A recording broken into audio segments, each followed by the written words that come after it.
예수께서 영원히 어제나 오늘이나 그 이름으로 우리에게 참 복을 내리신다.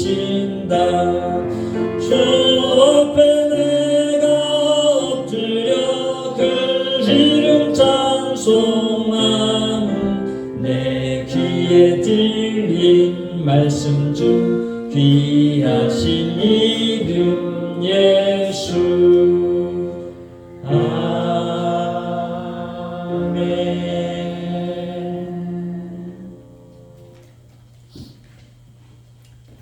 오늘 하시는 말씀은 스가랴 9장 9절입니다. 다 같이 합독하시겠습니다. 시온에 따라 크게 기뻐할지어다. 예루살렘에 따라 즐거이 부를지어다. 보라, 내 왕이 내게 임하시나니 그는 공의로우시며 구원을 베푸시며 겸손하여서 나귀를 타시나니 나귀의 작은 것 곧 나귀 새끼니라. 아멘.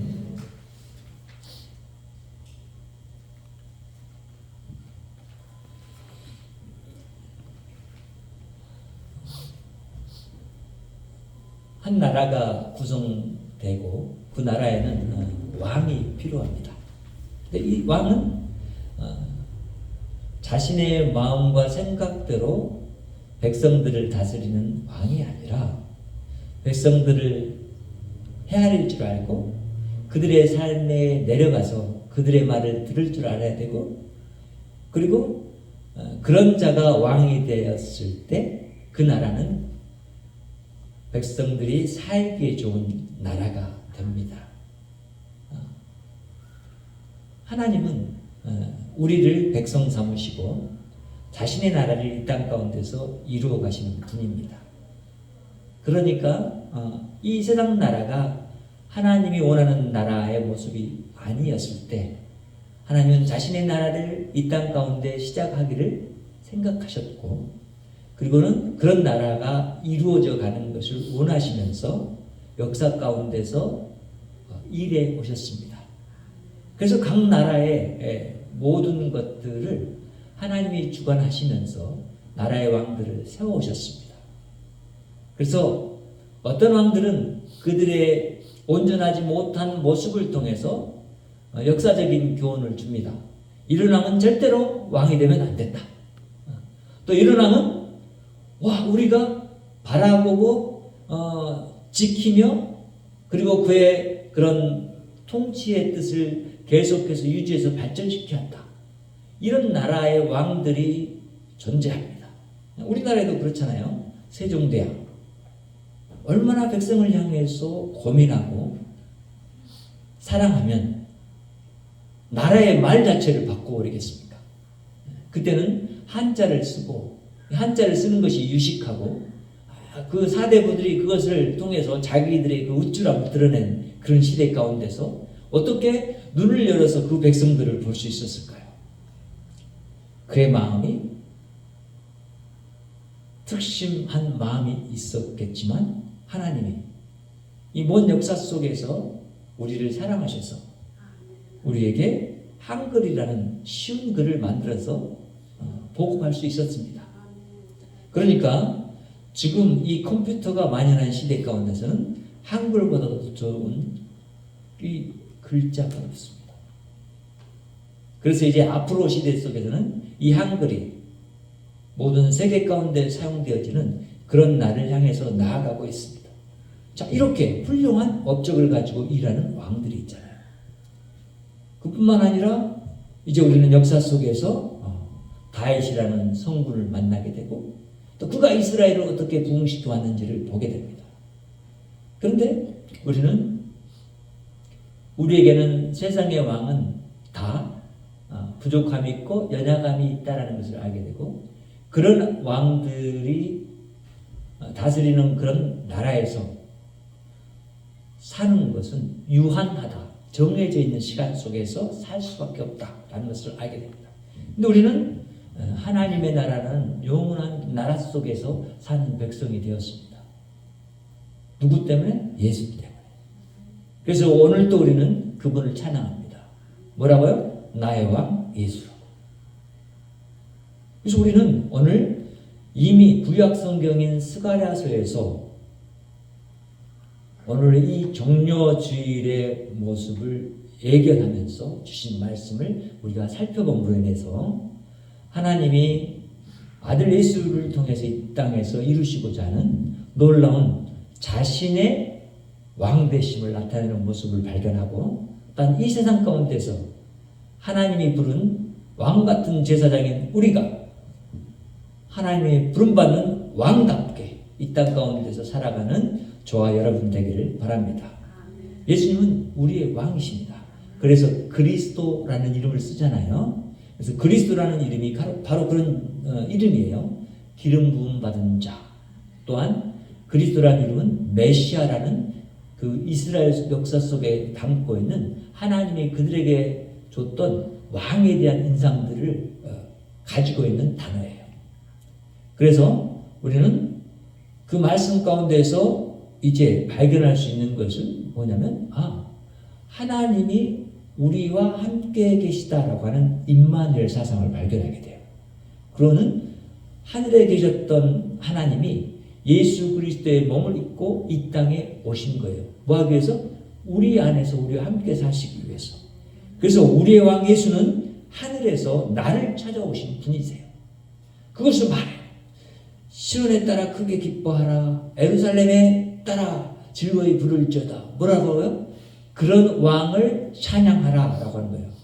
예배하라고 하는 거예요. 그래서 이 말은 나중에 이스라엘 백성들, 진짜 예수 그리스도가 오셨을 때 예루살렘을 입성하는 예수 그리스도 앞에서 그들 백성들이 외쳤던 단어예요. 호산나, 호산나, 다윗의 자손이요, 주의 이름으로 오시는 이여, 찬양과 영광을 받으십시오 라고 찬양했던 종려주일의 그 말이 바로 여기에서 시작된 거예요. 그래서 우리는 종려주일날 뭘 들어요? 이스라엘 백성들이 그랬듯이 팜나무 가지, 지금 저 들어올 때 아마 옆에 있었을 거예요. 야자수 나무의 그 이파리를 가지고 호산나 다윗의 자손이여, 주의 이름으로 오시는 이여, 우리에게 임하신다고 한 그 메시아가 오셨습니다. 당신은 우리의 왕이십니다라고 환영했던 그 사건이 있었던 거예요. 그래서 이 말씀들을 알고 있었던 모든 복음서의 기자들이 이 사건을 다 기록했어요. 그러니까 마태복음에도 있고 마가복음에도 있고 누가복음에도 있고 요한복음에도 기록된 사건이에요. 이 종려주일의 이 사건이. 예수님이 이제 사실은 이 고난주간 가운데 십자가를 지시려고 하는 그런 일을 행하시기 위해서 예루살렘을 향해서 들어갑니다. 그리고 지금 예수님이 어디에 있냐면 베다니와 벳바게 사이에 있습니다. 베다니와 벳바게는 예루살렘 동쪽에 있고, 그리고 지금 베다니는 벳바게보다 약간 처져 있는 그런 동쪽에 있습니다. 지금 여기서 가면서 예수님이 뭘 말씀하시냐면 제자들에게, 야, 저기 건너편에 가서, 어디냐면 벳바게입니다. 거기 가서 거기에 메어있는 어미 나귀하고 메어있는 나귀 새끼를 나한테 가지고 와라. 그때쯤 그렇게 말씀하십니다. 그리고 사람들이 묻거든 그렇게 말해라. 주가 필요해서 쓰시겠다라고 말해라. 그럼 그들이 이제 메어줄 그 나귀 새끼를 가지고 이리 와라 라고 말한 거. 어디에서? 베다니에서. 제자들을 먼저 꺼내서 벳바게에서 그 나귀를 예비하도록 합니다. 그리고는 그 나귀를 새끼를 타고 예루살렘 입성하시는 거죠. 혹자는 사람이 어떻게 나귀 새끼를 탈 수 있을까? 작은 나귀 새끼를. 사람이 더 무거웠는데, 그런데 실제로는 나귀 새끼도 한 120kg 정도까지는 짐을 질 수 있는 정도의 그런 힘이 있답니다. 그래서 큰 나귀는 두 사람이 타고 다닐 수 있어요. 작은 나귀는 한 사람 타도 문제가 없어요. 그러니까 그런 나귀를 타고 지금 입성을 하신다고 하는 겁니다. 이런 이제 모습을 보면서 우리가 예수님이 지금 분명히 자신이 지금 나아가는 이 길을 자신은 자신의 뜻대로 나아가는 것이 아니라 이렇게 스가랴에서 애언된 대로 나귀의 작은 것, 곧 나귀 새끼를 타고 지금 들어가는 그런 과정 가운데 있는 것입니다. 그런 예수님의 모습을 이렇게 스가랴서에서 이미 예언했다는 거예요. 근데 그분이 지금 예루살렘에 입성하는 것은 단지 그들 가운데 있었던 한 선지자의 모습으로만 입성하는 것이 아니고 한 제사장의 모습으로만 입성하는 것이 아니고 그들이 그 오래도록 역사 속에서 기다려왔던 왕의 모습으로 입성하는 그런 자리에 있는 겁니다. 그런데 나귀 새끼를 탄다고. 왜? 이 하나님의 말씀이 이렇게 이루어졌기 때문에 보라 내 왕이 뭘 탈 것이다? 나귀 새끼를 탈 것이다. 이렇게 그 말씀을 이루려고 하시는 거예요.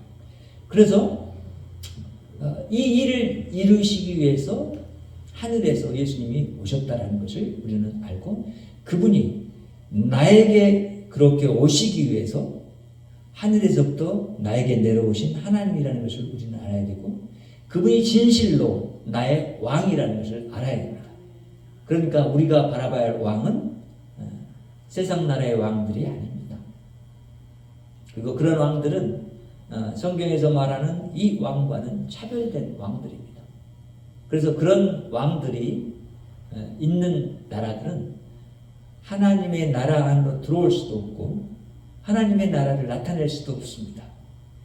그래서 우리는 이 이야기를 들으면서 지금 현 시대에 사람들이 하늘에서 임한 하나님을 알지 못하기 때문에 진정한 왕이 된 자들이 어떻게 왕의 길을 가야 할지를 모르고 있구나 이걸 알게 돼요. 그러니까 어떻게 하냐면 세상에 있는 왕들은 이제 어떻게 하냐면 낮은 자리에서부터 위로 올라가서 최고 꼭대기에 올라가니까 자기 마음껏 그 권력을 행사하고 자기가 왕 된 것을 나타내려고 한단 말이에요. 왜요? 여기 땅에서 시작되는 왕이기 때문에. 그런데 우리 왕은 어디에서? 하늘에서 내려오신 왕이라. 세상의 왕과는 차별된 왕이라는 것을 기억해요. 그 왕이 저와 여러분의 왕이십니다. 그 왕이 바로 예수 그리스도입니다. 그래서 우리는 그분을 나의 왕, 나의 하나님으로 고백하는 신앙 가운데서 살아가고 있습니다. 오늘이 바로 그날이에요. 예수님이 하늘에서 내려오셔서 우리의 왕 되심을 기뻐하셨던 날. 세상 가운데 진정한 왕은 어떤 왕인지 그 모습을 보여주신 날. 그날이 종료주일이에요. 그래서 이날에 동로마에서는 사실은 환영하고 기뻐하는 날이었고 서로마 제국에서는 이 날을 기억하면서 어떻게 했냐면 애도하는 날이었어요. 왜냐하면 그 두 면을 다 사실은 갖고 있거든요. 이제 세상에 진정한 왕이 오셨으니까 우리는 기뻐해야 되지만 그 왕이 또 뭘 하기 때문에 십자가를 지러 가시고 우리의 왕이 되시려고 그 심판을 받으시려고 하는 그 왕의 모습을 가졌기 때문이에요. 그래서 둘 다의 그 감정이 함께 있어야 될 날이 종료주일이에요.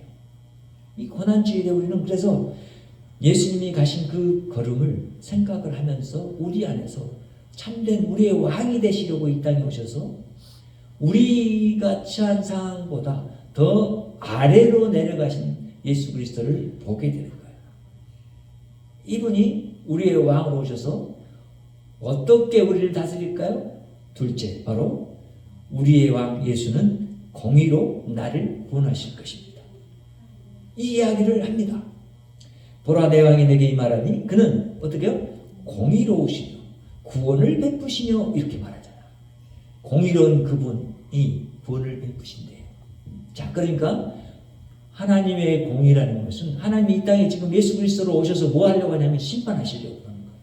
세상에 그 모든 군왕들과 그런 군왕들의 회개를 고대하시면서 그들에게 심판을 행하시려고 오셨어요. 왜?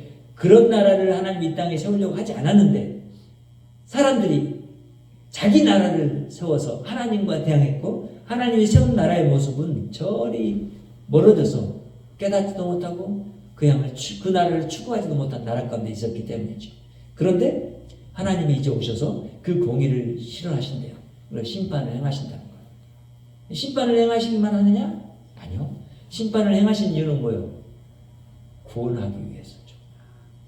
우리의 왕 예수는 우리를 구원하러 오신 분이에요. 그래서 예수라는 이름이 뭐예요? 구원자예요. 저가 자기 백성을 저희들의 죄에서 구원할 분이시다 라고 말하는 거예요. 그래서 우리는 예수 그리스도가 오신 이 놀라운 사건을 통해서 그가 오신 이유가 바로 이 하나님의 공의를 세상에 실현하고 이 세상에 하나님의 공의가 널리 퍼져서 모든 세상 나라들이 살만한 나라가 되도록 하기 위해서, 이런 나라를 하지 못했던 군왕들에게 시편 2편에서 그렇게 말하잖아요. 세상의 군왕들아 빨리 우리의 진정한 왕 앞에 무릎 꿇고 회개해라 이렇게 말하잖아요. 그 왕이 만약에 너희들이 그렇게 회개하지 않을 때는 이 철막대기로 너를 징치하실 것이다 이렇게 말하잖아요. 시편 2편에서. 우리는 이런 왕의 우리에게 오셔서 행하려고 하는 일은 심판이 아니라 이 심판을 통해서 구원하시려고 하는 일이라는 것을 알게 됐어요. 왜냐하면 예수님은 그 심판을 몸소 십자가에서 당신이 당하셨거든요. 세상도 왕처럼 이러잖아요. 자기가 죄 지어놓고 자기 죄도 담당하지 않는 왕이 이 세상의 왕이에요. 그럼 자기 백성의 죄를 담당할 왕이 있어요? 없어요.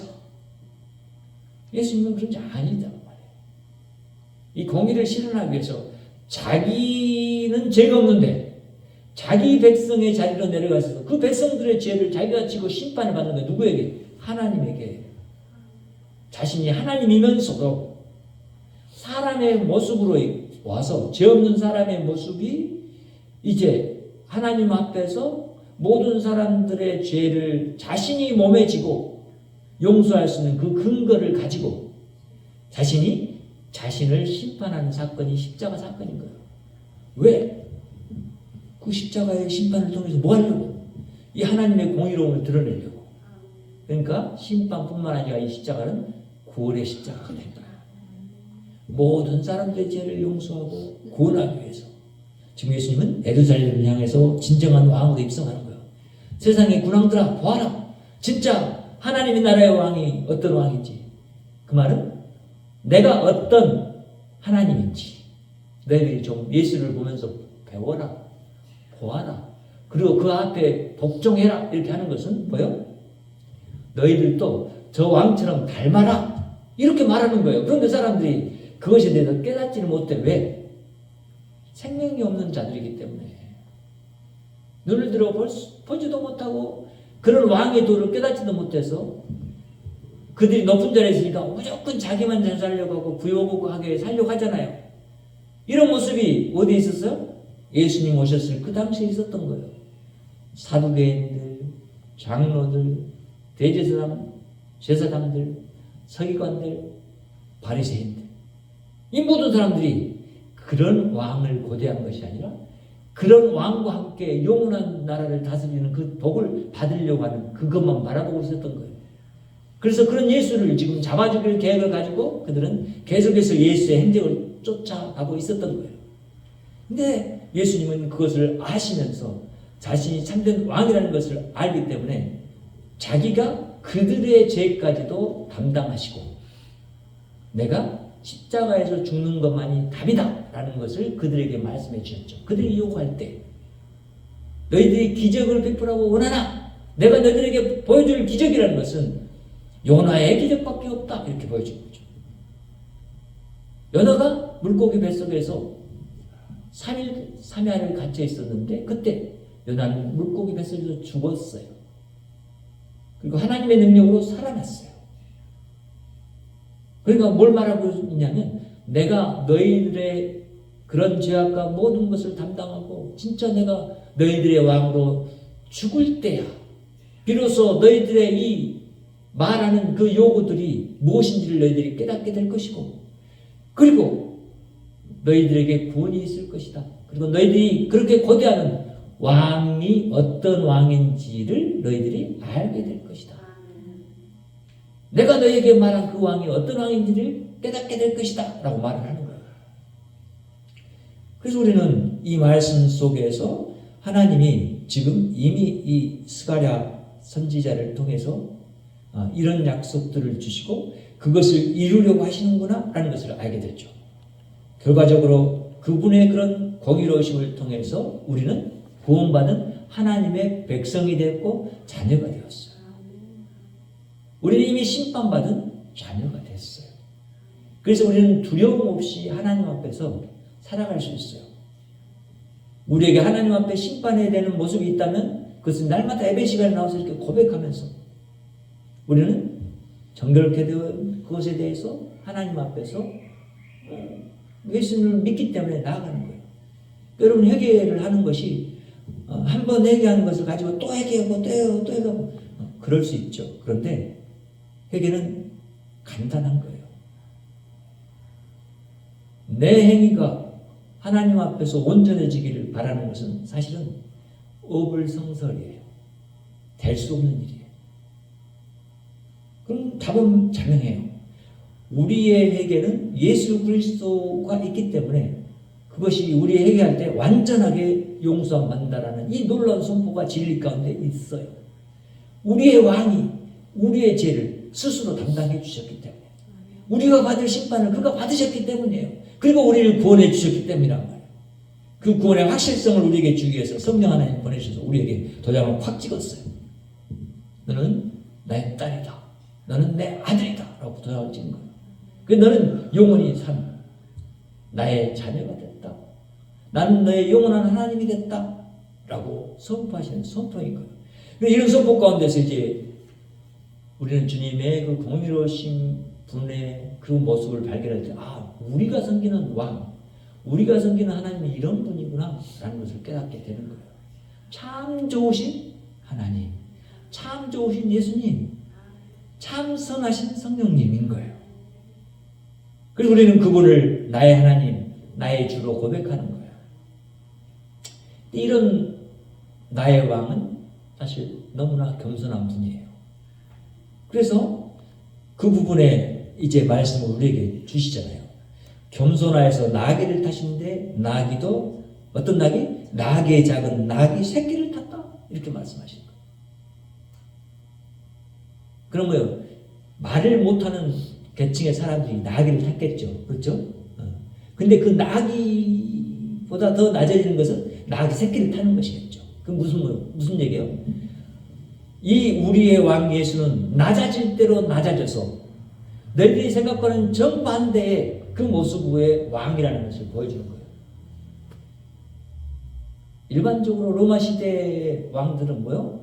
아주 말 4마리 혹은 8마리 혹은 그보다 더 많은 말이 끄는 마차를 타고 자기가 구하는 성으로 싹 그 성문을 지나서 입성하는 거예요. 아주 영광스럽게, 그렇죠? 그러면 그가 오는 것을 막 나팔 불고 그리고 뭐해요? 환호하고 그러면서 그들을 신하들이 쫙 맞이하잖아요. 그렇게 들어가는 것이 세상의 왕이에요. 그리고 요즘에도 남아있죠? 대통령이 비행기에서 내리면 뭐예요? 빨간 주단을 확 깔아놓고 거기 가면 군악대들이 막 연주하고 그리고 그 사이를 가잖아요. 예수님이 그런 왕이다? 아니다. 우리 하나님은 나의 왕은 그런 분이 아니다는 거예요. 이스라엘 백성들이 오해한 거예요. 이런 왕을. 왜? 그들의 욕망을 극대화해 줄 수 있는 왕이 그들 안에서 그리웠기 때문에. 그러니까 우리는 이 세상 가운데서 진정한 왕은 없다. 오직 예수 그리스도만 나의 왕이시다. 라고 고백할 수 있게 된 거예요. 여러분, 이 스가랴서의 이 나귀 새끼를 탄다라는 이 말씀이 여기에서만 있을까요? 아니요.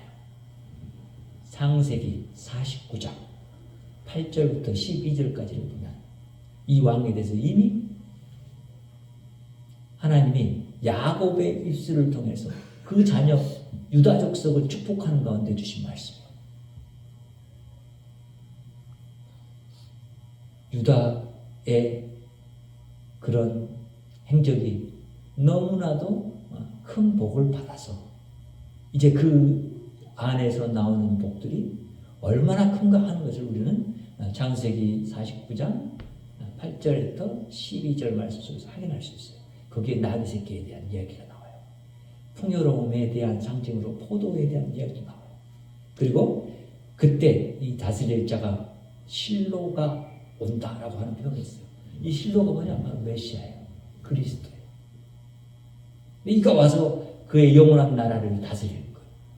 그 왕이 다윗의 후손 올 거예요. 그러니까 유다족 속에서 다윗 왕이 태어나죠. 다윗 왕을 통해서 예수님이 오시죠.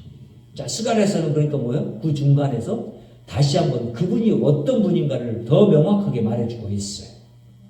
그리고 마침내 예수님이 오셔서 지금 예루살렘을 향해서 자신의 죽음의 십자가를 바라보면서 나가는 길에 이 왕된 모습이 나타나는 거예요. 그는 겸손해요. 그래서 우리는 이 겸손을 스스로도 묵상해야 하지만 또 세상 나라의 왕들을 바라볼 때도 이 기준을 가지고 바라봐야 돼요. 저 왕이, 저 대통령이 겸손하냐? 겸손하지 않냐? 저 대통령으로 선임될 사람이 어떤 모습을 가지고 있냐를 바라보면서 그 사람을 뽑아야 되고 그 사람에게 투표해야 돼요. 그런데 너무나 실제 모습에서 고무적인 것은 우리나라에 그런 사람을 하나님 예비하셨다고 생각이 돼요. 너무나 하나님 생각하고 가까워 있어. 어떤 사람이 얘기한 내용을 들으면 그래요. 그래서 제 마음이 그런 걸 들을 때마다 너무나 흡족해요. 야, 이 사람이 정말 하나님을 알고 있고 믿는 사람인데 하나님의 그런 말씀을 자기 정치적인 세계 속에서 펼쳐가려고 하는구나. 이것을 알게 됐어요. 하나님이 그 사람을 다듬어 오셨어요. 근데 이 사람을 다듬어 올 때 어떻게 다듬었느냐? 그냥 이 기득권층에서 다듬어 오신 것이 아니라 저 밑바닥 생활을 하는 것을 경험하게 하시고 거기까지 끌어올리시더라고요. 하나님의 능력으로 내가 너를 세우는 대통령이 될 것이다 라고 만들어 가시는 것이 보여요. 여러분들은 보이실지 못 보이실지 모르지만. 자, 그러면 제가 어떤 사람을 높이기 위해서 하는 얘기가 아니라 하나님이 우리나라를 사랑하시고 그 백성들을 사랑하시기 때문에 그런 왕을 세워서 이 나라를 다스리려고 하신단 말이죠. 그러니까 그 대조가 분명하게 드러날 거예요. 제가 생각해 보건데 그래요. 자기가 누려왔고 높은 위치에 있었고 부자의 아들, 딸로 태어나서 산 사람들은 그 자리에 이를 수가 없어요. 왜냐하면 그런 세계가 없어. 존재하지가 않아. 그런데 정말 고생하고 힘들게 했던 사람은 알아. 뭘 알아요? 백성들의 아픔과 고통과 어려움과 배고픔을 안단 말이에요. 그래서 그들을 향해 나아가서 자기 정책을 펴는 것이 아니라 백성을 향한 정책을 펴려고 한단 말이에요. 그래서 민주주의가 바라보고 있는 백성이 왕이다를 실현하려고 하는 사람이 대통령이 돼야 되는 거예요. 내가 왕이 돼서 왕을 누리겠다는 사람은 안 돼요.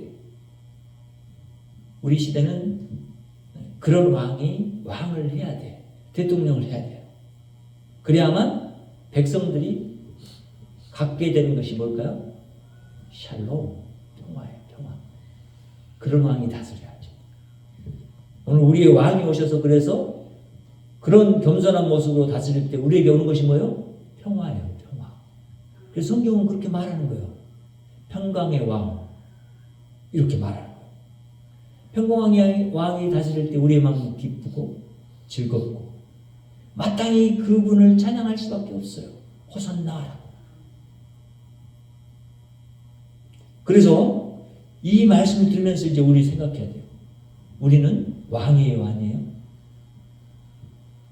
왕입니다. 성경에 말씀하잖아요. 당신은 왕 같은 제사장이에요. 이렇게 말하잖아요. 근데 우리 왕이 어떻게 될까요? 자기가 직분 목사가 됐으니까 높아져야 될까요? 자기가 장로가 됐으니까 높아져야 될까요?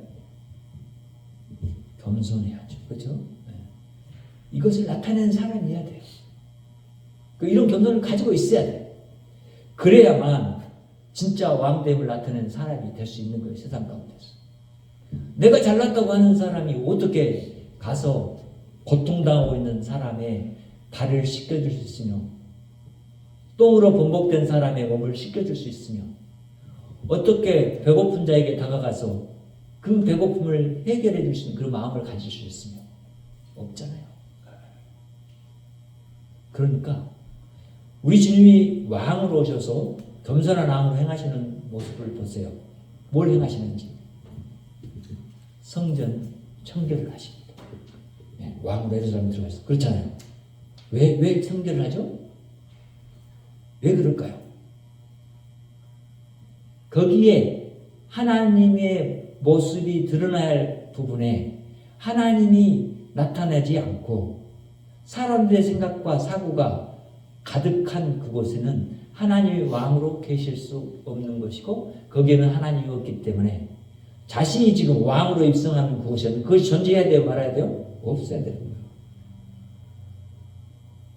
그래서 나귀 새끼를 타고 입성하는 거예요. 그리고는 그들 가운데 행하는 일이에요. 무화과 나무를 왜 저주해요?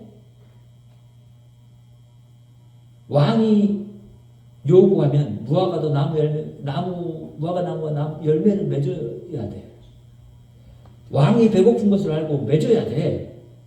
그런데 그렇지 않아. 이 무슨 얘기냐면 이스라엘이 왕이 왔는데도 회개의 열매가 없어.